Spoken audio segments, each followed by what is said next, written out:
कोई बात नहीं, हमें पता नहीं। Hello, hi guys.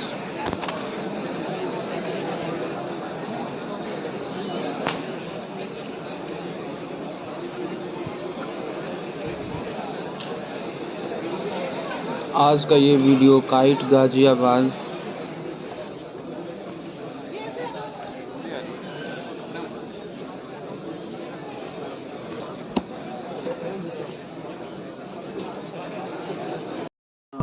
Which I like most, क्योंकि एक पेज में सारा इंफॉर्मेशन शेयर हो जाए तो बहुत सारा कंस्टेंट कम हो जाता है, ज़्यादा डिजाइनिंग नहीं करनी पड़ती, तो मेरा टाइम बच गया और सारे इंफॉर्मेशन शेयर हो गए। So coming to the point, जैसा मैम ने इंट्रोड्यूस किया, so TBI KIIT is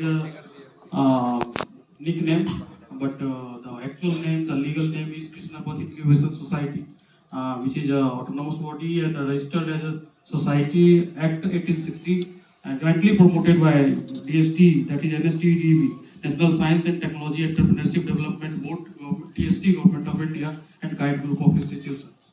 So the journey was started in 2007 only. So number may differs because some recent changes are there. So currently TVI has supported more than 155 startups, 100 startups we can say that. ऐसे तो हमने बहुत को support किया है। अगर जो बात की जाए एंटरप्रेन्योरशिप की ट्रेनिंग की, तो 20,000 से ज़्यादा लोगों को फिजिकल एंटरप्रेन्योरशिप ट्रेनिंग प्रोग्राम हमने ऑर्गेनाइज किया है, उन्हें पार्टिसिपेट कराया, उन्हें अवेयर किया। वन ऑफ द स्कीम ने अगेन कम्स द पॉलिसी ने, मैंने बोला ना टाइम बाउंड पॉलिसी निकलती है, पोलियो उन्मूलन, उस तरह से मलेरिया उन्मूलन, उसी तरह यहाँ पे जॉब प्रोवाइडर प्रोड्यूस करना था, जॉब गिवर प्रोड्यूस करना था, इसी तरह की पॉलिसी लॉन्च। तो वहाँ पे उन्होंने, हमारी लीडरशिप ने अप्रोच किया, तो डीएसटी ने बोला ठीक है, आप स्टेप बढ़ाइए, मैं देखता हूँ। So the leadership came back and propose to stabilize that building. आपके सामने एक डेडिकेटेड बिल्डिंग है जो इंक्यूबेटर के तौर पे स्टेबलाइज्ड है, एंड जब वो बिल्डिंग बन गई तो दोबारा अप्रोच किया, वी हैव डन, हमने इंफ्रा तैयार कर लिया, आप बताइए। और अगले दिन मतलब without going to the lot of legal, आजकल बहुत पहले भी डॉक्यूमेंटेशन होते थे, but the vision and the dedication they seen in the kite leadership, उन्होंने तुरंत इस चीज को सैंक्शन किया, एंड उसके बाद ये बिल्डिंग इनॉग्रेट हुई and incubator was legally affiliated by the Government of India. So that is the short journey and history background we can say. So there then comes technology business incubation. 2007 में ये stabilized हुआ by Government of India. So legal affiliation we got from the there. Unique identity कृष्णापथ incubation society से मिली, और government affiliation हमें, जैसे बोलते हैं ना कॉलेज स्टेबलाइज कर लिया, तो एआईसीटी से एफिलिएशन लेना होता है ना, आप लोग देखते हैं एआईसीटी एफिलिएटेड है कि नहीं, किया होगा ना फॉर्म भरते वक्त, तो वो चीज उसी तरह टीवीआई कहाँ से एफिलिएटेड है ये मैटर करता है। So we are affiliated and supported also, supported भी फंडिंग में, मतलब उन्होंने केवल एफिलिएशन नहीं दिया, केवल नाम नहीं दिया, सपोर्ट भी दिया, फाइनेंशियल सपोर्ट, कि कैसे काम करोगे तो ट्रेनिंग प्रोग्राम का पैसा मिलता है, कैसे काम करोगे स्टार्टअप इन्वेस्टमेंट का पैसा हम देंगे, कैसे काम करोगे इंफ्रास्ट्रक्चर का बिल्डिंग का फंड हम देंगे, capacity building, technical training and technical infrastructure का फंड हम देंगे। इस तरह से वो हैंड होल्डिंग मिनिस्ट्री ने शुरू कर दी, और till date we are supported by the ministry government of India, but ministries add होते चले गए। कल एक एफिलिएशन हम लोग लेके फिर से आए, मैं बताऊंगा लास्ट में, स्लाइड में ऐड नहीं किया। सो दूसरा फिर 2009 में एमएस feel proud to say that कि we are national awarded incubator, और दिस ईयर ये अवार्ड टी हब को मिला। टी हब का नाम कितने लोगों ने सुना है? T hub, so Telangana Innovation Hub, it is India's largest incubator, और लगभग 5,000 करोड़ की प्रॉपर्टी एसेट है उसकी, और गवर्नमेंट ऑफ तेलंगाना ने उसे प्रमोट कर रखा है। इस साल उसको ये अवार्ड मिला, लास्ट ईयर हमें, that is one of the proud things.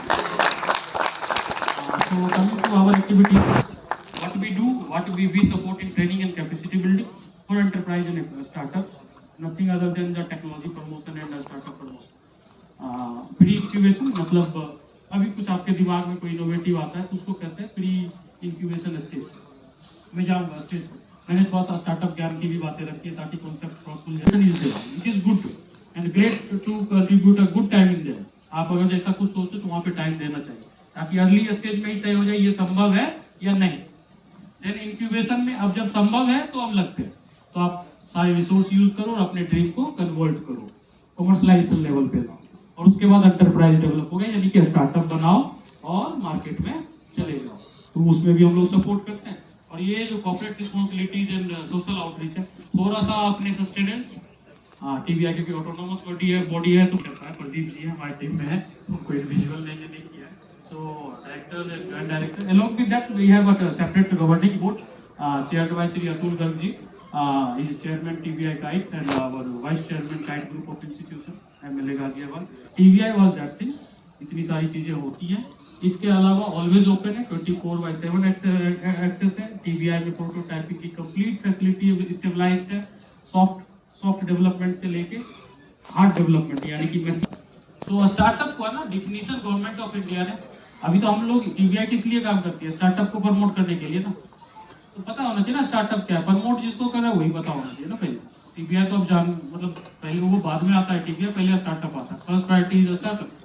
So let us explain different stage and legal compliances with the startup. ये थोड़ा सा ओरिएंटेशन से हट गया क्योंकि मेरे पास मौका नहीं मिलेगा आपसे इंटरेक्ट करने का। ये 1 घंटे के बाद मुझे कभी मैं मांगूंगा अभी तो डिपार्टमेंट बोलेगा बहुत पढ़ाई का प्रेशर है, तो मुझे वो मौका नहीं मिलेगा, तो मैंने इसलिए ये बातें आज मैं शेयर करना चाहता हूँ। सो स्टार्टअप के गवर्नमेंट ने डिफाइन कर रखा है और उसके लिए कुछ कंडीशंस दे रखे हैं। क्या? तो कंपनी की जो एज है, जब तो लास्ट ईयर 1.5 करोड़ का ग्रांट मिला था आईडेक्स के, जो डिफेंस इंक्यूबेटर एफिलिएशन कल मिला है ना, उसके अंदर सी इज ग्रेजुएट ऑफ 2012 या 13 बैच, इंक्यूबेटेड भी अपने टीबीआई का इंक्यूबेटेड उसकी कंपनी, उसकी कंपनी का वैल्यूएशन 20-22 करोड़ का है और सी इज लीडिंग दैट कंपनी। उसको 1.5 करोड़ का ग्रांट डिफेंस आईडेक्स ने दिया था, डिफेंस मिनिस्ट्री। तो काफी 1.5 करोड़ एक अच्छा साइज है, आपको ग्रांट के तौर पे मदद के तौर पे मिल जाता है, तो बड़ा फंड है। सो इस अर्ली स्टेज पे वो फंड काम आता है। देन स्केल करते हो अर्ली स्टेज को ना, आजकल एक टर्म आया है, मैंने यूज कर लिया, जनरली हम लोग नॉर्मल लैंग्वेज यूज करते हैं, बट सीरीज ए से B C D startup culture में ना अभी एक नया है, ये कुछ नहीं है, बस ऐसे ही लेवल बना दिया, सीरीज ए बी सी, छोटा है तो ए बी है, उससे बड़ा स्टार्टअप है तो बी सी डी, तो फंड जितना रेज किया उसके हिसाब से, फंड के साइज के हिसाब से ए बी सी डी कर दिया। ये कुछ नहीं है, कोई साइंटिफिक या कोई फाइनेंशियल टर्म ये नहीं है, ये बस एक कहते हैं ना कभी कभी कुछ चीजें आ जाती है मार्केट में तो चलने लग जाते हैं, उसी तरह ये चल गया ABCD। तो इसको हम स्केलिंग करते हैं, जब आप बड़े होने लगे, मार्केट में फैलने लगे, तो आप इन्वेस्टर्स फंड उठा सकते हैं, capital funds, private equity investment, यहाँ से फंड उठा सकते हैं। तो basic, these are the basic level. बहुत सारे इसके अंदर और भी टर्म्स एंड ज्ञान है, ज़्यादा ज्ञान अभी नहीं दे सकता, इतना अवेयरनेस के लिए मैंने क्रिएट किया है, इतना अवेयर रहो। कभी लगे तो लाइफ में, आज ही नहीं, ग्रेजुएशन के बाद कहीं 2-4 साल जॉब करने के बाद, तब भी लगे तो आपको अवेयरनेस हो कि ये चीज़ भी संभव है, हमारे पॉकेट में 0 पैसा है तो भी संभव है। सो और लास्ट में ऑप्शन आता है एग्जिट। एग्जिट मीन्स आप उन चीज़ों से, उस स्टेज से निकलना चाहते हो, तो आप कैसे निकलोगे? किसी कंपनी के साथ अपनी कंपनी मर्ज कर दो, पैसे ले लो, या फिर किसी कंपनी को अपने अंदर ले लो, उनको पैसे दे दो और बड़ा बन जाओ, बड़ी कंपनी के तौर पे लॉन्च हो जाओ मार्केट में, जैसे रिलायंस, टाटा, ऐसे आईपीओ जनरेट करो, पब्लिक से फंड निकालो, शेयर्स बेचते हैं ना, इस तरह आईपीओ भी एक बॉडी, उसको करो, शेयर बेचो, और या फिर अपने शेयर आपने किसी को शुरू में इन्वेस्टमेंट लेने के लिए दिया था ना इन्वेस्टर को, पीछे आपने क्या बताया, हमने बताया ना कि आप यहाँ वेंचर कैपिटल से फंड ले लो, वेंचर डेब्ट फंड ले लो, इसके बाद ये वेंचर कैपिटल फंड यहाँ पे बताया, ये फंड कैसे मिलेगा, या इक्विटी इन्वेस्टमेंट ले लो, आप अपनी कंपनी का हिस्सेदारी किसी को देते हो, उसके बदले पैसे लेते हो। तो जब आपको अपनी कंपनी को आजाद करना है किसी तीसरे आदमी से, उसके पास इक्विटी है, व्हाट यू विल डू कि भैया अपना हिसाब किताब बताओ, हमें अपना शेयर वापस, सो बाय बैक करो। और इस तरह से आपकी कंपनी बाद में मार्केट में ऑटोनोमस कंपनी, बड़ी कंपनी, प्राइवेट कंपनी के तौर पे काम करके कमर्शलाइजेशन एक्टिविटी कर सकते हो, या फिर आप उससे बड़ा पैसा बना के बाहर निकल सकते हो, शांति से हजारों करोड़ों बनाओ और शांति से कहीं जिंदगी जहाँ जीना है जहाँ। So this is the way. Investor क्या चाहता है आपके अंदर?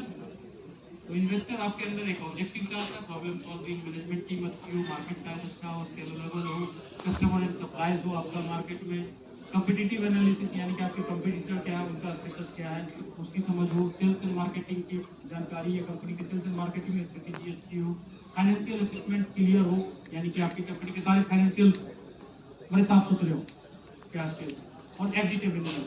इन्वेस्टर इन्वेस्ट करके भी ये भी तय रखता है कि मैं निकलूंगा कैसे इस कंपनी से।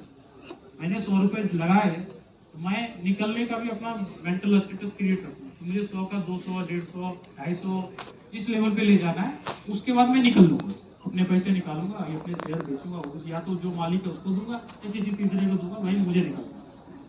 क्योंकि एक ग्रोथ स्टेज के बाद कंपनी के प्रोफाइल में चेंजेस शुरू हो जाए।